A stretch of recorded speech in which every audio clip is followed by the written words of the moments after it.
You know what really exposes an author? Like really like strips them bare? An exploration of their themes. Pick your favorite author and go through their books. Is something recurring in there? Authors try to keep that shit secret, but it just keeps popping up. Expose them! This is 10% luck, 20% skill, 15% concentrated power of will, 5% pleasure, 50% pain, and 100% reason to remember the name. So if you haven't guessed from watching YA Rebels videos all week, we're talking about recurring themes in our own work. And I have a few, or like 20, but I'm only going to share 3 with you because you're not my therapist. That's an empty cup. So first off, before we even talk about my themes, let's talk about how themes really do expose an author's sort of inner thoughts and what they dwell on and what they think is important. When a writer sits down to write, it's not always a conscious decision to imbue your work with your ideals and your beliefs and all this stuff that you dwell on from day to day, but somehow it gets in there anyway. It's usually sometime in the revision process when a writer realizes that they just have these threads of ideas that get into their work. They just seep in like a tea bag. One of the ones that I find is in pretty much everything I've written is an idea of self-reliance and self-sufficiency. And this really comes out of working with kids for a long time and looking at a society that is sort of stripping self-reliance and self-sufficiency away from children by placing blame on external causes for each sort of downfall that a kid has. You know, if something happens to a kid, it's the school's fault, or it's, you know, whatever.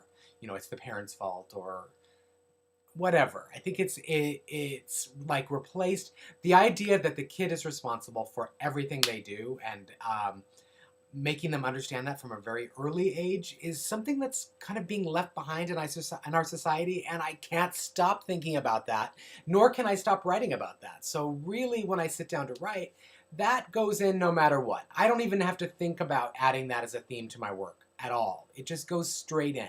When I write heroines specifically, I make sure that romance is external to safety.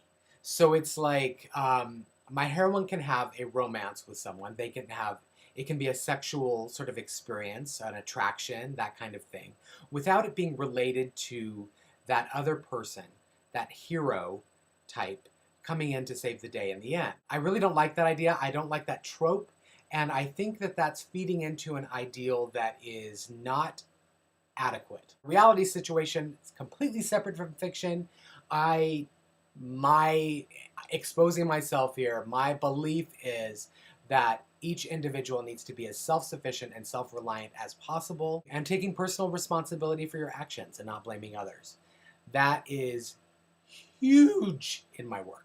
The second one that comes up is a general disdain for societal rules and mores. I don't know why. I think what happens is you have these personal experiences that kind of inflect your thinking, and then as a writer, that flavors your work. But I do find that that disdain for rules is a really good foundation for making some satirical commentary about our society. And I have no problem doing that. That's kind of my thing. I love doing that. So that's my second thing. That is a theme that runs through a lot of it. There are a lot of rule breakers in my books. There are lots of discussions of society in my books. The third thing that really kind of comes through in my books, and this is more of an attitude than it is a theme, although it can be a theme. Attitudes can be themes. Is that I tend to be very snarky in my books. And when I say snarky, I don't mean that in the way that a lot of people describe snark. And I think snarky can be a dialogue attribution and the way characters interact in that. And I've been writing sort of snarky stuff for a long time. And before that, I've been very snarky in my life. Just it's not simply a discussion of being sarcastic or whatever, or having a caustic humor. It's more than that. True snark is not just in the dialogue. It's not just someone being bitchy. That is not what anyone is talking about, or at least any writer is talking about when they're talking about they want to have a snarky sort of attitude in their books. Snark, true snark, is like this collision of cruelty which comes out of lots of trauma in your life and lots of bad things that you've sort of internalized, and it comes out in a very dark way, I think. It's the collision between that and being brutally honest. So it's actually, snark is brutal honesty, but it's told in a sort of a cruel way that kind of filters out of your personality. That is often seen as the person being a bad person. And I am all about that. As it turns out, I don't mind a character being horrible. And so a lot of my characters are wretched. My adult series, that the number one complaint that I had for my adult series was that my main character was absolutely unlikable. And yet when I read her, I was like, this is like everyone I want in my life. And everyone I have in my life has lots of elements of that. They kind of treat life and view life in that same way. They say that Pollyanna, remember Pollyanna, that it was a Disney movie, but Pollyanna has rose-colored glasses because she saw everything as being nice and sweet and wonderful.